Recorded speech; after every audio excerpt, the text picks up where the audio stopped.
Hi hello welcome back to my YouTube channel. ನಾನು ಮತ್ತೆ ಹೊಸ ರೆಸಿಪಿಯೊಂದಿಗೆ ಬಂದಿದ್ದೀನಿ.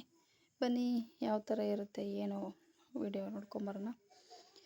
ಇವಾಗ ಮಾಡ್ತಾ ಇರೋದು ಮಲ್ಲಿಗೆ ಅಂತಹ ಇಡ್ಲಿ. ಸ್ಮೂತಾಗಿದೆ. ಇದಕ್ಕೆ ಅಕ್ಕಿ ನೆನೆ ಹಾಕಬೇಕಾಗಿಲ್ಲ, ಉದ್ದಿನಬೇಳೆ ನೆನೆ ಹಾಕಬೇಕಿಲ್ಲ. ಜಸ್ಟ್ ನಾನು ಹೇಳೋ ಐಟಮ್ ನೀವು ಮನೇಲಿ ಮಾಡಿಕೊಂಡು ನೋಡಿ ಹೇಗಿರುತ್ತೆ. ನಾನಿಲ್ಲಿ 1 ಬೌಲಷ್ಟು ಅವಲಕ್ಕಿ ತೊಗೊಂಡು ತರಿಯಾಗಿ ಗ್ರೈಂಡ್ ಮಾಡ್ಕೊಂಡಿದ್ದೀನಿ. ಅದನ್ನು 1 ಬೌಲಿಗೆ ಶಿಫ್ಟ್ ಮಾಡಿಬಿಟ್ಟು 1 ಬೌಲಷ್ಟು ಮೊಸರು ತೊಗೊಂಡಿದ್ದೀನಿ. ಚೆನ್ನಾಗಿ ಮಿಕ್ಸ್ ಮಾಡ್ಕೋಬೇಕು.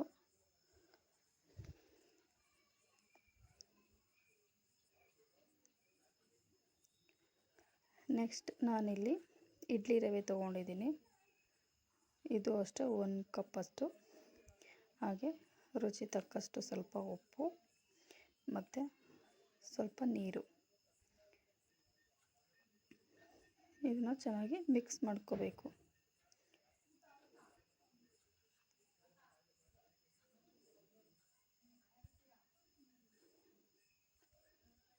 ನೀವು ಈ ಥರ ಏನಾದರೂ ಮನೆಯಲ್ಲಿ ಮಾಡಿಕೊಂಡು ಮಕ್ಕಳಿಗೆ ಕೊಟ್ಟರೆ ತುಂಬಾ ಇಷ್ಟ ಆಗುತ್ತೆ. ತುಂಬ ಬೇಗ ಆಗುವಂಥ ರೆಸಿಪಿ.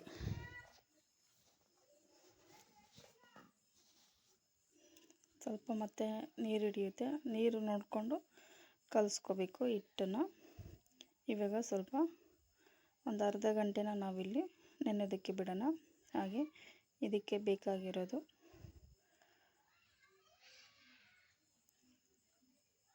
ನೋಡಿ ಯಾವ ಥರ ನೆಂದಿದೆ ಅಂತಂದು. ಫುಲ್ ಡ್ರೈ ಆಗಿದೆ. ಈಗ ಮತ್ತೆ ಇದಕ್ಕೆ ನಾವು ನೀರನ್ನು ಹಾಕ್ಕೊಂಡು ಇಡ್ಲಿ ಅದಕ್ಕೆ ಕಲಿಸ್ಕೊಂಡು ಚೆನ್ನಾಗಿ ಮಿಕ್ಸ್ ಮಾಡ್ಕೊಳ್ಳಿ. ನೀರನ್ನು ಹಾಕ್ಕೊಂಡು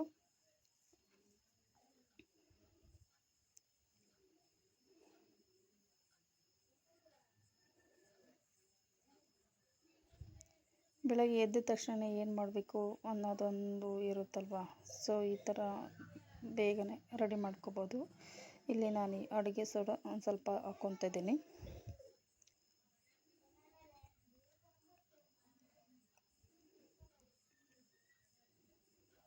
ಇವಾಗ ನಾವು ಇಡ್ಲಿ ಪ್ಲೇಟಿಗೆ ಸ್ವಲ್ಪ ಎಣ್ಣೆ ಸವರಿಬಿಟ್ಟು ಒಂದೊಂದು ಸ್ಪೂನ್ ಹಾಕ್ಕೊತಾ ಇದ್ದೀವಿ.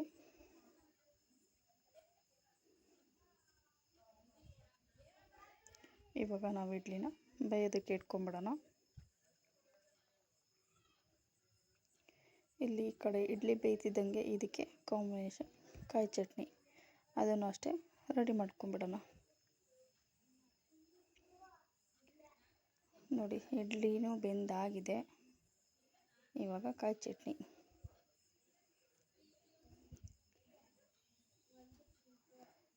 ಇದಕ್ಕೆ 1 ಬೌಲಷ್ಟು ತೆಂಗಿನಕಾಯಿ ತುರಿ, ಹಾಗೆ ಪುಟಾಣಿ ಅಂದರೆ ಕಡಲೆ, ಹುರ್ಗಡ್ಲೆ ಅಂತಾರೆ. ಕೊತ್ತಂಬರಿ ಸೊಪ್ಪು,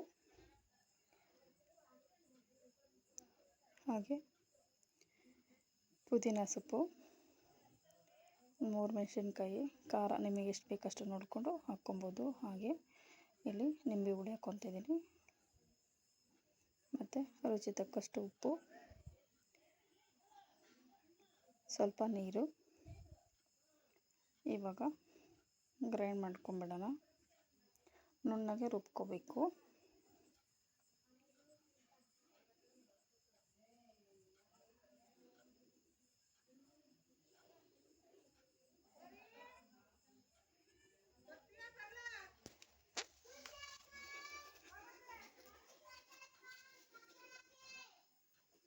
ಚೆನ್ನಾಗಿ ಬ್ಲೆಂಡ್ ಮಾಡ್ಕೊಂಡಾದ್ಮೇಲೆ ಇದಕ್ಕೆ ಸ್ವಲ್ಪ ಒಗ್ಗರಣೆ ಕೊಟ್ಕೊಂಡ್ಬಿಡೋಣ.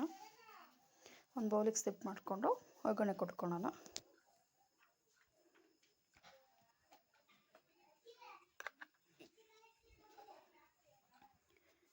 ಒಂದೆರಡು ಸ್ಪೂನಷ್ಟು ಎಣ್ಣೆ ಹಾಕ್ಕೊತಾ ಇದ್ದೀನಿ. ಹಾಗೆ ಸಾಸಿವೆ, ಸ್ವಲ್ಪ ಉದ್ದಿನಬೇಳೆ, ಹಾಗೆ ಒಣಮೆಣಸಿನ್ಕಾಯಿ ಒಂದು, ಸ್ವಲ್ಪ ಕರಿಬೇವು.